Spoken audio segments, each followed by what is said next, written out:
Esto es lo que somos.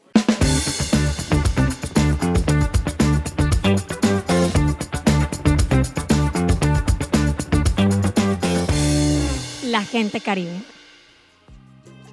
Hola a todos, bienvenidos nuevamente a La Gente Caribe. Este es nuestro 5º episodio. Mi nombre es Paula Ballestero y el día de hoy estoy con Álvaro Sergio.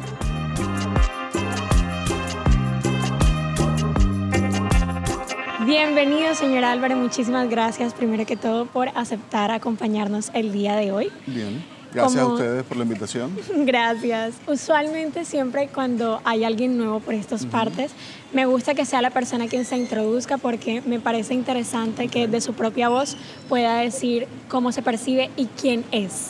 Ok. Bueno, yo soy realizador audiovisual. Mi nombre es Álvaro Sergio, yo soy realizador audiovisual, soy docente y me muevo entre la docencia y la realización de documentales para televisión, sobre todo, básicamente. Perfecto. Creo que una de las cosas más interesantes que hay es el hecho de que es guionista. Cuando una persona escucha la palabra guionista, usualmente lo primero que se le viene a la mente es escribir formatos, por así decir. ¿Eso qué tan cierto es? Esa es una parte importante, por supuesto. Una gran parte del trabajo del guionista es la escritura, o sea, es sentarse y escribir, es sentarse y diseñar, es sentarse y pensar cuál es la estructura desde un programa de televisión a una película. Pero creo que la parte de la escritura es como una de las etapas. Antes de eso viene siempre como un proceso de investigación, de entendimiento de la historia que estás contando, de sentarte con mucha gente a conversar, de tratar de llegar como al corazón de lo que quieres contar y de lo que quieres decir. Y luego ya más o menos cuando tienes algunas cosas claras te sientas a escribir y después otra vez empieza otro proceso de relectura, de reescritura, de volver a ver qué fue lo que escribiste y ahí viene otro proceso más. O sea, la escritura es como una pieza de un rompecabezas mucho más grande que implica como un montón de procesos y un montón de ideas sueltas que tienen que ir encontrando como su lugar en el tiempo. ¿Pero el guionista es libre en su escritura o él sigue algún tipo de formato? Eso depende mucho. Yo trabajo guión sobre todo para documental. He hecho algunas cosas para ficción, sobre todo como asesoría de guión para ficción, pero trabajo sobre todo guión para documental. Los principios de contar una historia son más o menos los mismos. O sea, lo que puedes contar desde un documental tiene estructuras que pueden parecer como de la ficción. Pero todo depende siempre del formato que estés trabajando, del tipo de proyecto. Y en mi caso, como yo trabajo documental, pues de la realidad. Yo tomo mi historia del mundo real, por llamarlo de alguna manera, y trato de contar desde ahí. Entonces mi libertad siempre va a estar como dentro de esa idea de qué fue lo que pasó. En la realidad. En la realidad. Digamos, hay una cosa que yo creo que es que me pasa en el documental, es que esa idea de la realidad, como una sola gran cosa que se llama la realidad, no existe. Okay. Entonces parte del oficio del guión documental es, qué fragmento de realidad, qué piezas de realidad, o desde dónde vamos a estar viendo eso que creemos es una realidad, ¿no? Es cierto, sobre todo porque en la parte de la realidad, las realidades van a cambiar de acuerdo de qué persona está contando la propia realidad. Totalmente. Y en ese tipo de casos, ¿cuál es su criterio para determinar cuál es la realidad que, al menos de manera visual, quiere mostrar? En ese tipo de casos creo que uno tiene primero que sustentarse en la investigación. O sea, yo no puedo como salir a decir esto fue así, esto pasó. Yo tengo que investigar, buscar material, conversar con mucha gente, buscar fuentes primarias si existen, ir a la bibliografía, ir a los periódicos. Parte de mi trabajo, por ejemplo, en los últimos documentales que he hecho ha sido irme al archivo histórico y sentarme ahí 1, 2, 3, 4 horas a revisar periódicos viejos. Entonces, para mí esa visión de la realidad o de lo que realmente pasó está fundamentada en la investigación y está fundamentada en la gente que conoce los casos, que conoce los temas y está fundamentada en una versión, digamos, sustentada de la historia, ¿no? Como que yo no trabajo como desde mi... Por más que siempre hay unos sesgos en las historias que uno cuenta, siempre tu punto de vista como realizador o como guionista está presente, trato de que sea el punto de vista de las personas que están involucradas en la historia. Y si es de esa manera, ¿cuáles son las historias que más le gusta mostrar? o cuáles son las que le llaman la atención, que merecen para usted la pena que las personas conozcan? Hay una cosa que me di cuenta como después de Ajá. haber hecho varios proyectos, es que siempre contaba historias de personas o grupos de personas que estaban como de alguna manera excluidos de los discursos oficiales, ¿no? Ok. La gran construcción social, y siempre algunos grupos que quedan como por fuera. Y yo siempre, por cosas de la vida un poco, pero siempre he terminado trabajando como con esos grupos, ¿no? Como trabajé con personas en condición de desplazamiento, personas privadas de la libertad en las cárceles, excombatientes, en un documental que se llama Cerrando Heridas. Luego trabajé personas con discapacidad visual, comunidad afro, comunidad LGBTIQ+. O sea, siempre terminaba contando historias como de personas o de grupos que de alguna manera habían un poco quedado como en los márgenes de la sociedad. No por decisión propia, Claro. claramente, pero siempre como esos colectivos. Y hay algo ahí que me interesa mucho y es como precisamente visibilizar esos otros discursos y esos otros lenguajes que también hacen parte de lo que somos como nación y de lo que somos como ciudad y de lo que somos como región. Y al principio siempre sentí o creí que era mucho más sobre la exclusión, o sea, como sobre por qué. Quería mostrar la exclusión dentro Sí, de su al guión. principio pensé que era más como historias de gente excluida y luego Ok. me di cuenta que era más historia de gente que a pesar de la exclusión había logrado cosas. O sea, Ok. luego me di cuenta que no estaba contando historias sobre la exclusión en sí, sino cómo estas personas han logrado sobreponerse, han logrado sobrevivir, han logrado superar como esa exclusión de la que fueron, no diría víctimas, pero en la que estuvieron involucradas, ¿no? Entonces, siempre las historias, aunque eso, como te digo, me di cuenta después, eran más sobre personas, por ejemplo, que habían logrado escribir sobre eso, pintar sobre eso, narrar sobre eso, y vivir por encima de eso. Entonces, claro, es como mi gran pregunta siempre fue como cuál es el motor que está detrás de esas personas y esas historias para poder superar Sí, claro, ser la resilientes a adversidad. las situaciones. Claro, exacto. Qué bonito, sobre todo porque yo también pienso que visibilizar es una forma de crear conciencia y desde ese punto se puede empezar a cerrar brechas. Totalmente. Es el primer paso, considero yo. ¿Y qué le gustaría a usted en un futuro o qué le interesaría empezar a mostrar? Porque siente que es un área que puede producir o es algo que normalmente no se está dando visibilidad, aparte de las comunidades que ya usted mencionó previamente. Qué difícil. Ahora, como por el momento en el que estoy, voy a hacer una pausa por un tiempo de la ciudad y voy a dedicarme a estudiar un rato. Y en ese estudio, digamos, una parte de ese estudio es explorar o revisar un tema que me interesa mucho, que es el documental autobiográfico. O sea, me interesa ver cómo el documental autobiográfico en Colombia está contando el conflicto armado y el posconflicto, sobre todo. Entonces, Ok. digamos, si me preguntas ahora qué es lo que quiero, que eso puede cambiar dentro de 20 minutos, pero ahora en este momento si me preguntas qué es lo que quiero y qué es lo que estoy como pensando es dedicarme un rato a investigar cómo cómo en este país están aflorando nuevos relatos y nuevos discursos a partir del autobiográfico y cómo esos discursos están de alguna manera construyendo un nuevo relato de nación, que bueno, en este país pues lo necesitamos bastante. Súper oportuno, sobre todo por el reciente auge que ha habido con la JEP, que está dentro de sus muchas investigaciones haciendo precisamente memoria de Total. los acontecimientos históricos que han ocurrido. Y el Y el tema cine, sensible. perdona, y el cine hace parte de esa memoria. O sea, Ok. Patricio Guzmán, un documentalista chileno muy reconocido, muy famoso, siempre dijo que el cine documental de un país era como el álbum familiar, ¿no? O el cine documental es como el álbum familiar de un país. Y una familia sin álbum familiar, pues es una familia que no tiene memoria, que no tiene recuerdo, que no tiene pasado. Y creo que el cine documental necesita como tener presencia en esos nuevos discursos, en esas nuevas formas de armar como el cuento de lo que somos como país, ¿no? De lo que somos como Colombia y como región Caribe también.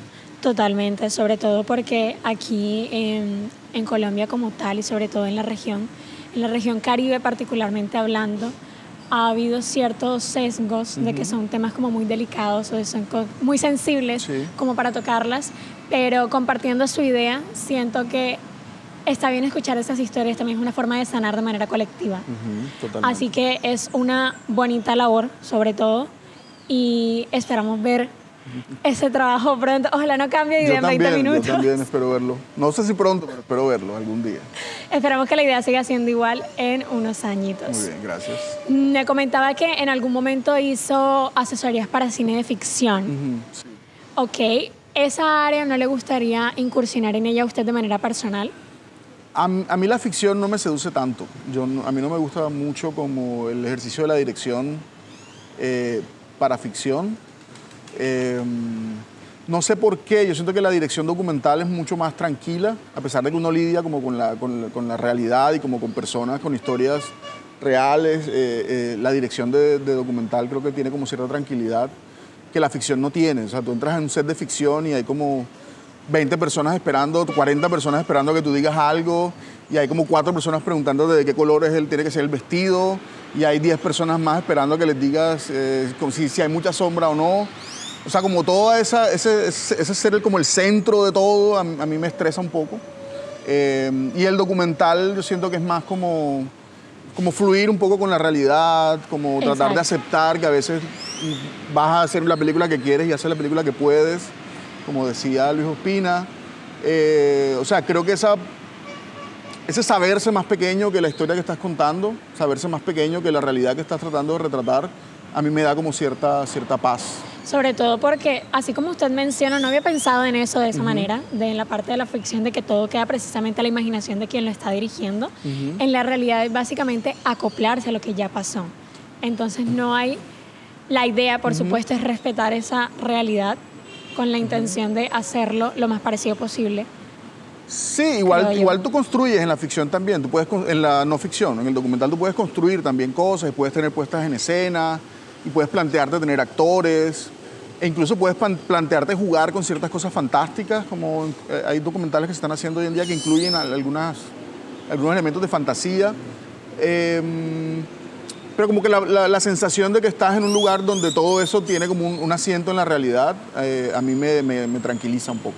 Por más que eso tiene sus otros rollos también, es lidiar con personas que están contando sus historias, que han decidido abrir su mundo, su familia, su trabajo, su vida para contarte, eso tiene como una carga de responsabilidad.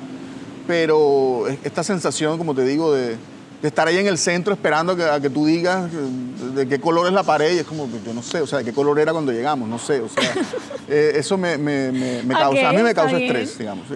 Creo que el director de ficción necesita como un mindset muy particular y como cierta necesidad como de ser escuchado todo el tiempo, que a mí ¿No siente que va con su personaje? Yo siento que no va con mi personaje, exacto. No sé si con mi personalidad, pero con mi personaje no va. Está bien, totalmente válido. Ahora, me genera curiosidad. Usted tiene muchísimos años ya haciendo lo que hace. Muchísimo, ajá. Suena como viejo, pero ajá, muchísimo. No, me refiero a que es una experiencia amplia desde que usted empezó su carrera profesional, pero ¿cómo llega a la parte de querer ser guionista? ¿Qué lo motiva? Querer ser guionista. Yo entré a estudiar comunicación porque yo entré a estudiar comunicación porque me gustaba la radio. Y me gustaba escribir, ¿no?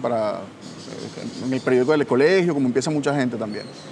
Cuando entré a comunicación, empecé a hacer cosas como con el Centro de Producción Audiovisual de la universidad, luego entré al cineclub y empecé a ver como cine, a ver otras películas, y ahí me di cuenta que realmente... También, como mucho tiempo después, me di cuenta que lo que me gustaba era como contar historias, ¿no? Y que el medio para contar esas historias que más me gustaba era el audiovisual. Y claro, de querer contar historias y de pensar en contar historias a ser guionista, en mi caso de documental, hay un solo paso. Y también fue un poco por la necesidad. Yo creo que en el Caribe, en Barranquilla sobre todo, cuando yo comencé a trabajar, había muy poca gente que hacía guión para documental. Es más, todavía hoy mucha gente te dice, no vamos a tener guionista porque esto es documental. Muchos productores o directores, digamos, de vieja data todavía te dicen eso. Entonces, para mí fue como una necesidad de cómo estructurar las historias que quiero hacer, cómo estructurar las historias que quiero contar. Y luego otra gente empezó a darse cuenta de que había una necesidad ahí, entonces ya sabían que yo tenía la experiencia y me empezaron a llamar y a preguntar y a consultar. Y bueno, ahí fue como que apareció esa línea de trabajo en ese momento. ¿Usted recuerda en su momento? Perdona, muchos parámetros de la escritura de documental son muy parecidos a la escritura de ficción. O sea, tienes personajes, tienes arcos narrativos, tienes conflictos dramáticos y eso pues hacer ficción o documental al final hay muchas cosas en las que son parecidos en la estructura narrativa, por lo menos. Y recuerda en sus inicios, ¿qué eran las cosas que le gustaba contar o escribir? ¿Qué le llamaba la atención? Wow. Sí. En mis inicios. Creo que siempre trabajé como Realidad. Sí, siempre trabajé como realidad, pero siempre me gustó mucho como el proceso creativo de la gente. Siempre trabajé como artistas. Escribía cuentos y escribía un montón. Escribía unas cosas de fantasía que ya ni me acuerdo casi. Me acuerdo para una tarea escribí sobre un monstruo que se tomaba la ciudad y luego para otra cosa escribía unos cuentos de brujas. O sea, al principio escribía como muchos cuentos de fantasía sobre todo. Porque era lo que leía, claro, estaba leyéndome, no sé, pues no existía Harry Potter en esa época, pero estaba leyéndome El joven Indiana Jones y Julio Verne y otro montón de cosas que me llevaron a escribir como eso. Pero eso duró muy poco, fíjate, yo después en la universidad enseguida empecé a hacer más como documental que ficción, siempre me gustó más. Lo que más me gusta de lo que hace, siento que es el hecho de la pasión que tiene por retratar el entorno en el que usted vive. Gracias. Y sobre todo en una región como el Caribe, que lastimosamente ha sido azotada por diferentes situaciones, es bueno también que hayan personas que, al igual que las historias que a usted le gusta contar, sean resilientes a ello. Usted mismo dice que en sus inicios no había un campo laboral amplio para lo que hace. Y sería bueno una autobiografía suya de saber de cómo a pesar de eso hizo todo lo que hizo también. No sé si la veremos algún día, no creo. Me da un poco de estrés ponerme frente a la cámara. Puede que esto esté en el archivo de mi próximo documental, no sé.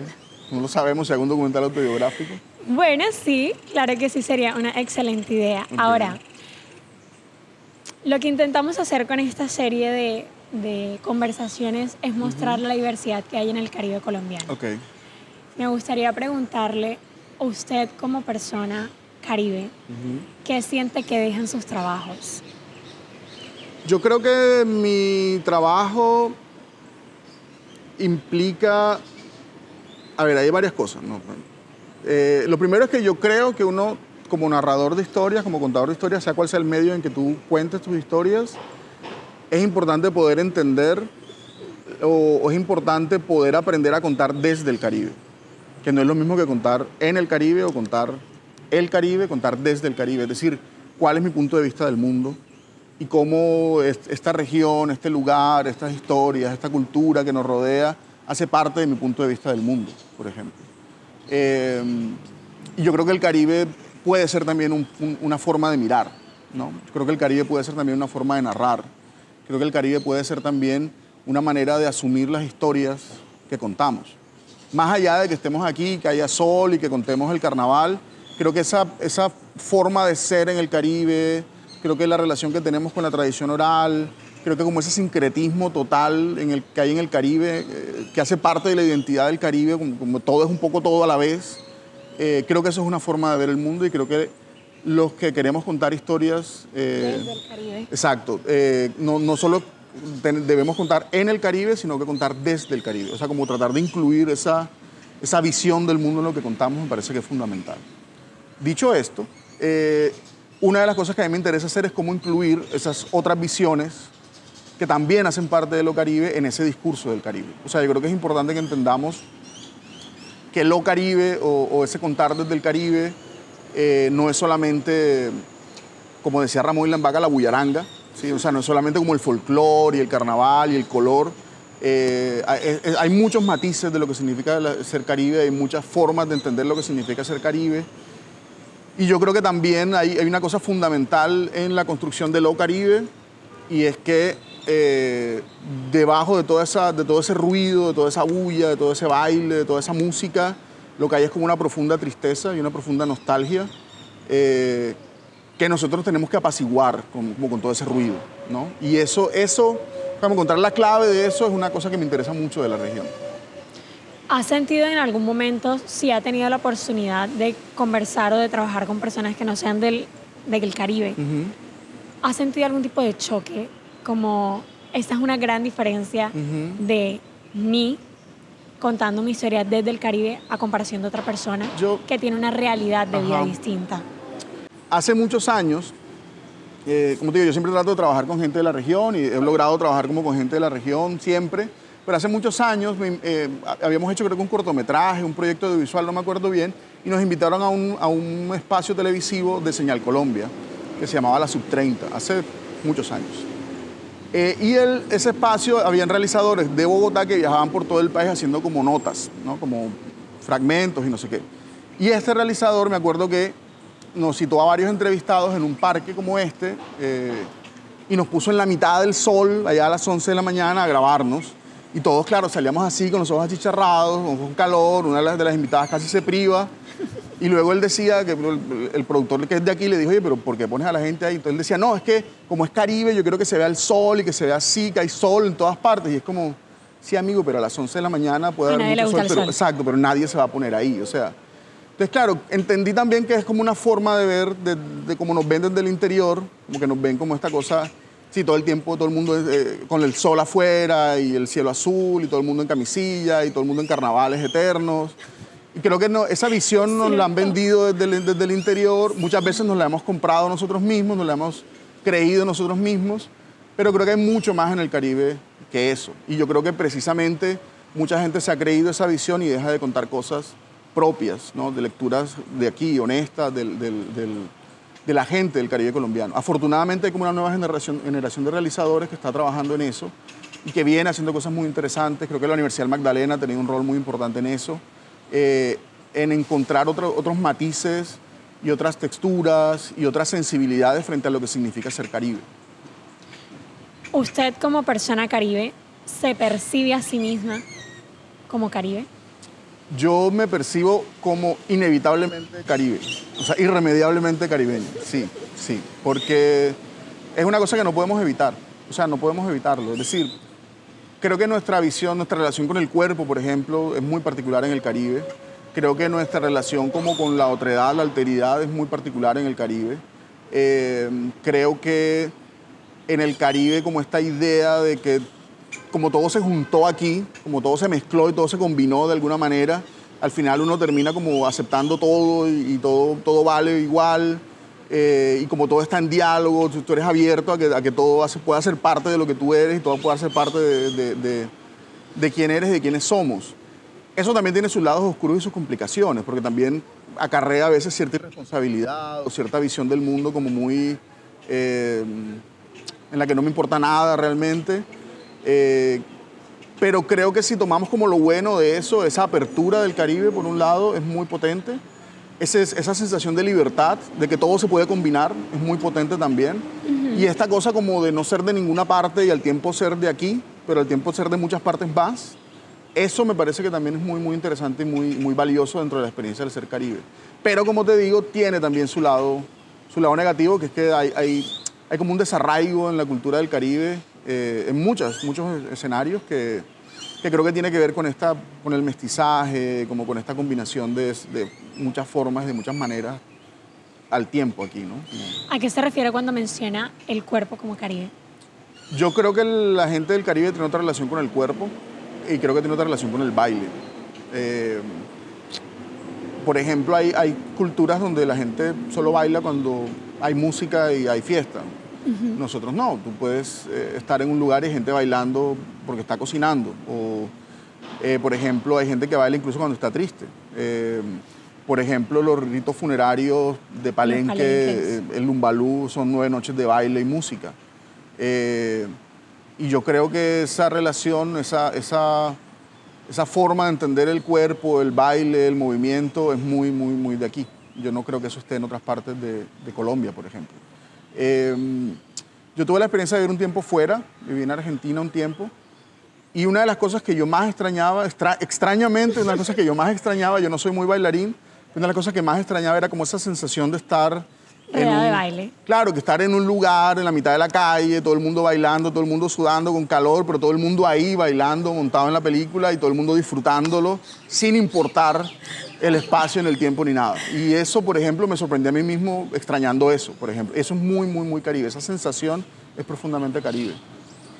Realmente escucharlo hablar a ustedes, abrir también una perspectiva nueva. Yo no había caído en cuenta de ese tipo de detalles que usted menciona, que es cierto, incluso, sobre todo la escena de mientras uno cocina.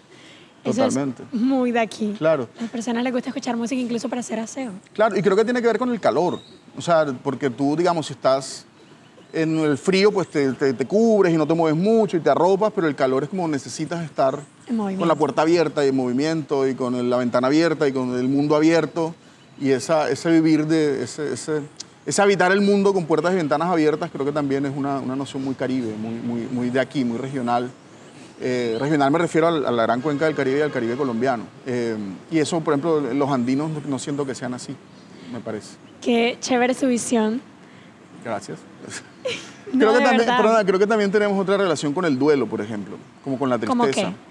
Con la tristeza, yo creo que el ser caribe no sabe ser triste, no sabe, creo que le cuesta mucho expresarlo y por eso, como te digo, es ponerle capas de música encima. O sea, estoy triste, bailo, estoy triste, prendo el equipo a todo volumen, estoy triste y me voy al mar y el estruendo del mar me calma. Creo que necesitamos apaciguar. Hay muchos mitos sobre eso, precisamente, de cuando uno está triste, uno, por ejemplo, ir al mar. Total. Porque se cree, ¿no?, que la sal limpia también, las sí. tristezas y el corazón. Y creo que la sensación de la inmensidad del mar te pone como una perspectiva. Ahoga las penas, pero te pone una perspectiva nueva. Es como, o sea, tengo problemas y todo, pero bueno, mira esta cosa tan gigante, qué tan grandes pueden ser mis problemas frente a esta inmensidad y este infinito y este horizonte a lo lejos, ¿no? Gracias por compartir eso con nosotros.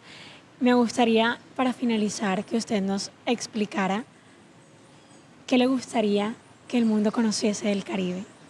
¿Qué le gustaría que usted dejara, quisiera compartir con las demás personas? Yo creo que, como te decía ahorita, creo que es importante que aprendamos a ver como detrás de la postal de lo caribeño. O sea, creo que es importante que aprendamos a ver qué hay en el ser caribe más allá de la brisa, el sol, el mar, la playa y la cumbia, ¿no? Creo que es importante que aprendamos a ver qué formas de ser, qué formas de ver, qué formas de sentir se esconden detrás de ese ruido constante, detrás de ese, perdón la palabra, de ese importaculismo en el que la gente cree que vivimos en el Caribe, pero detrás de eso hay como unas formas de ver el mundo que creo que hay que entender y revisar y conocer mejor.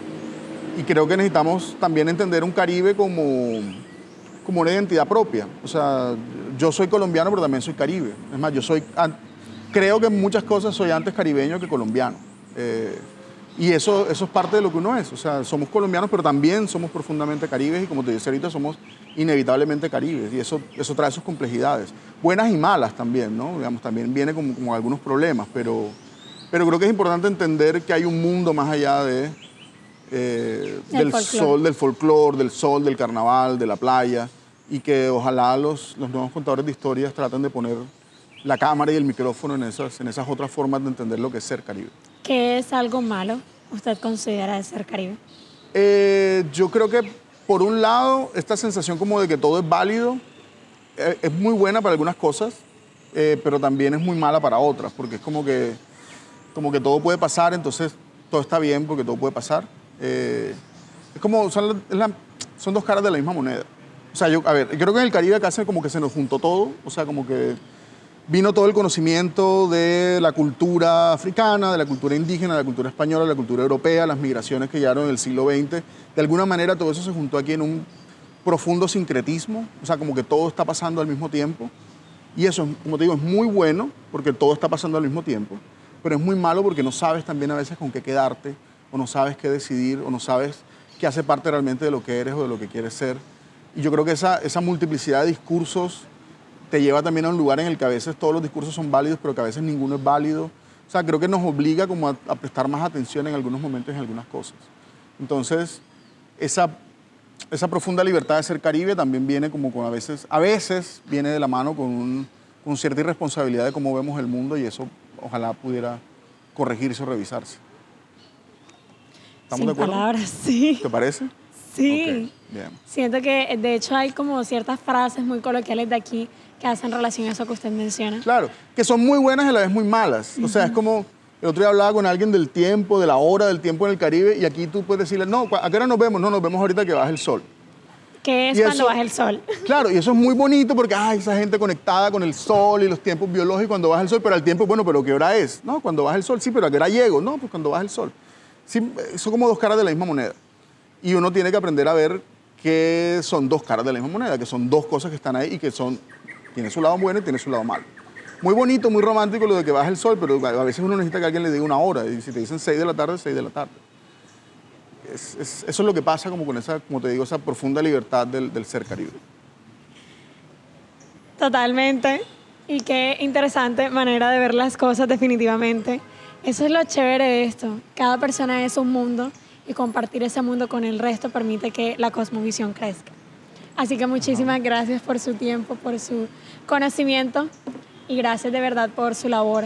Esperamos, como ya le mencioné, poder ver lo que usted tiene a continuación y ojalá también la suya. Ojalá mi autobiografía, no la esperen sentados mi autobiografía, pero si algún día sale le pido este material a Duber. Sí, claro que No, sí. gracias a ustedes por la invitación y qué chévere que estén como tratando de contar precisamente historias y mostrar otras formas de entender lo que significa ser Caribe. No, totalmente, gracias de verdad.